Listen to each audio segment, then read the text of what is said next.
മുകേഷ് ഒരു നിമിഷം പോലും തുടരരുതെന്ന് ആനി രാജ പറഞ്ഞു കഴിഞ്ഞുവെന്നും സർക്കാർ അത് എത്രയും വേഗം മുകേഷിനെ MLA സ്ഥാനത്ത് നിന്നും നീക്കണമെന്നും മുസ്ലിം ലീഗ് ജനറൽ സെക്രട്ടറി PMA സലാം ഹേമ കമ്മിറ്റി റിപ്പോർട്ടിൽ സർക്കാർ നിലപാട് വിചിത്രമാണെന്നും സലാം പറഞ്ഞു.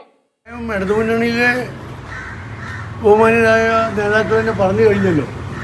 CPIയുടെ അഖിലേന്ത്യാ നേതാവ് ശ്രീമതി ആനി രാജ പറഞ്ഞത് ഒരു നിമിഷം പോലും തുടരാൻ അറിയില്ല, പെട്ടെന്ന് രാജിവെക്കണം. അതിനപ്പുറം ഞങ്ങളെന്ത് പറയേണ്ടത്? സത്യത്തിൽ സിനിമാ മേഖലയിലുള്ള ഒരു തൊഴിൽ മേഖലയാണ്. അവിടെ സ്ത്രീകൾ സുരക്ഷിതരല്ല എന്നുള്ള കാര്യങ്ങളാണ് ഓരോ ദിവസവും പുറത്തു വരുന്നത്. പീഡനങ്ങൾ ഏറ്റുവാങ്ങി അവിടെ നമ്മുടെ സഹോദരിമാർ ആ തൊഴിൽ മേഖലയിൽ തുടരാൻ വേണ്ടി സർവ്വതും ത്യജിക്കുകയായിരുന്നു. അവരതിനുവേണ്ടി നിർബന്ധിക്കപ്പെടുകയായിരുന്നു. സമൂഹ മധ്യത്തിൽ മിന്നിത്തിളങ്ങുന്ന നക്ഷത്രങ്ങളെന്ന് വിചാരിക്കുന്ന പലരുടെയും ഈ തനിനിറമാണ് നമ്മൾ പുറത്തു വന്നുകൊണ്ടിരിക്കുന്നത്. ഈ കാര്യത്തിൽ സർക്കാരിൻ്റെ നിലപാടുകളാണ് ഏറ്റവും വിചിത്രമായിട്ടുള്ളത്. പണ്ട് ഒരു നടി പരസ്യമായി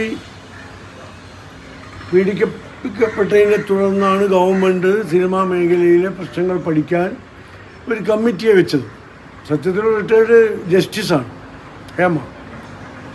അതിനൊരു കമ്മീഷൻ്റെ പദവി കൊടുത്തില്ല, കമ്മിറ്റിയായിട്ടാണ് വെച്ചത്. ആ കമ്മിറ്റി ഫലപ്രദമായി അന്വേഷിച്ചു. നമ്മുടെ ഖജനാവിൽ നിന്ന് 1 കോടിയിലധികം രൂപ ചെലവഴിച്ച് ഇത്തരം ആളുകൾക്ക് നീതി കിട്ടാൻ ഈ 4-5 കൊല്ലം കാത്തിരിക്കേണ്ടി വരുമായിരുന്നില്ല. ഇപ്പോൾ രജിസ്റ്റർ ചെയ്ത കേസ് MLAക്കെതിരെയും മറ്റ് നടന്മാർക്കെതിരെയും ഒക്കെ രജിസ്റ്റർ ചെയ്ത കേസ് 4.5 കൊല്ലം മുമ്പ് ചെയ്തിരുന്നുവെങ്കിൽ അത്രത്തോളം നീതി ലഭിക്കുമായിരുന്നില്ലേ? മാത്രമല്ല മേഖല രക്ഷപ്പെടുമായിരുന്നില്ലേ? സിനിമാ മേഖല നമ്മളൊക്കെ ഇഷ്ടപ്പെടുന്ന സാംസ്കാരിക രംഗത്ത് ഒരു നല്ല സംവിധാനം. അത് ഇത്രമാത്രം ദുഷിച്ച് നാരായണക്കല്ല് പിടിക്കേണ്ടി വരുമായിരുന്നില്ലല്ലോ.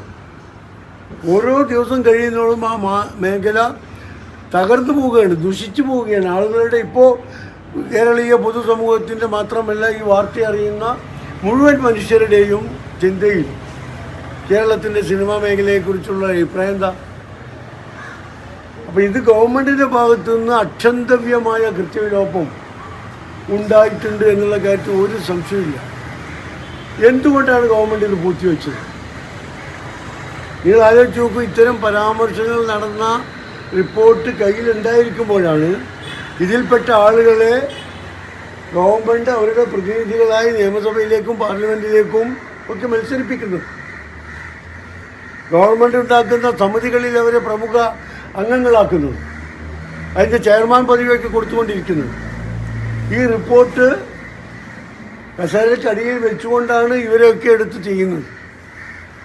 ഇത് പുറത്തുവിടാൻ തന്നെ ഗവൺമെൻറ് എത്ര പഠിച്ചു?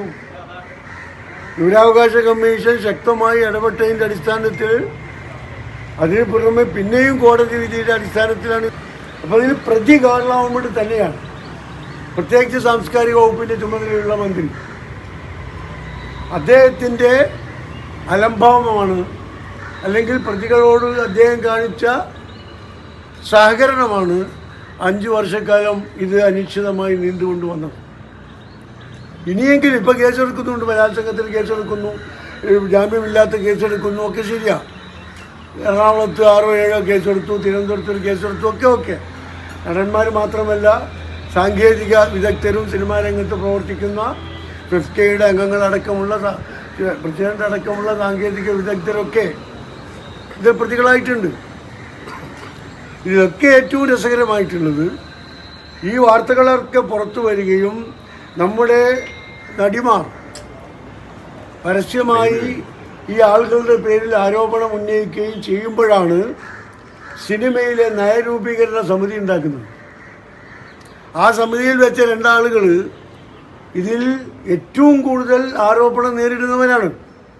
ഉണ്ണികൃഷ്ണനാണെങ്കിലും മുകേഷ് ആണെങ്കിലും അവർ വെച്ചുകൊണ്ടാണ് നയരൂപീകരണ സമിതി ഉണ്ടാക്കാൻ ഗവൺമെൻറ് മുന്നോട്ട് പോകുന്നത്. എന്ന് വെച്ചാൽ ആ നയം എന്തായിരിക്കും നമുക്കൊക്കെ അറിയാലോ.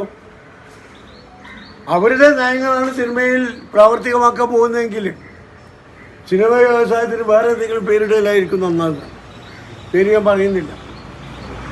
ഇത്തരമൊരു സാഹചര്യത്തിൽ ഇനിയെങ്കിലും ഗവൺമെൻറ് തെറ്റുകൾ സമ്മതിച്ച് ആ തെറ്റുകൾക്ക് ഉത്തരവാദിയായ ആളുകളെ മന്ത്രിസഭയിലും നിയമസഭയിലും ഒക്കെ കൂടെ നിൽക്കുന്ന ആളുകളെ ആ സ്ഥാനത്ത് നിന്ന് മാറാൻ പ്രേരിപ്പിക്കണം. ബഹുമാനപ്പെട്ട മുഖ്യമന്ത്രിക്ക് അതിൽ വളരെ വലിയൊരു പങ്ക് നിർവഹിക്കാനുണ്ട്.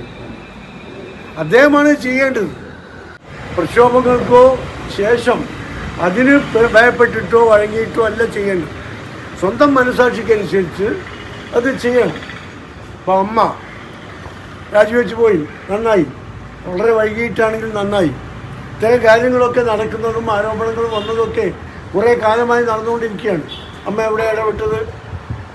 പ്രായോഗികമായി നിഷ്പക്ഷമായി ഇടപെടാൻ അമ്മയുടെ ഭാരവാഹികൾക്ക് സാധിച്ചോ? തികഞ്ഞ പരാജയമായിരുന്നു. ആ സിനിമാ മേഖല ജനങ്ങൾ വളരെ ഇഷ്ടപ്പെടുന്ന മേഖലയാണ്. ആ മേഖലയുടെ വിശ്വാസ്യതയും സാംസ്കാരിക തനിമയും സൂക്ഷിച്ചുകൊണ്ട് മുന്നോട്ട് കൊണ്ടുപോകാനുള്ള ഉത്തരവാദിത്വമായിരുന്നു അമ്മയെപ്പോലുള്ള സംഘടനകൾക്കുണ്ടായിരുന്നു.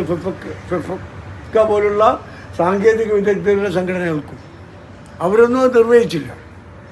അതിൻ്റെ ഫലമായി രൂക്ഷമായ വിമർശനങ്ങളും വന്നപ്പോഴാണ് മനസാക്ഷിക്കൊത്തുകൊണ്ടായിരിക്കാൻ രാജിവെച്ച് പോയത്. നന്നായി.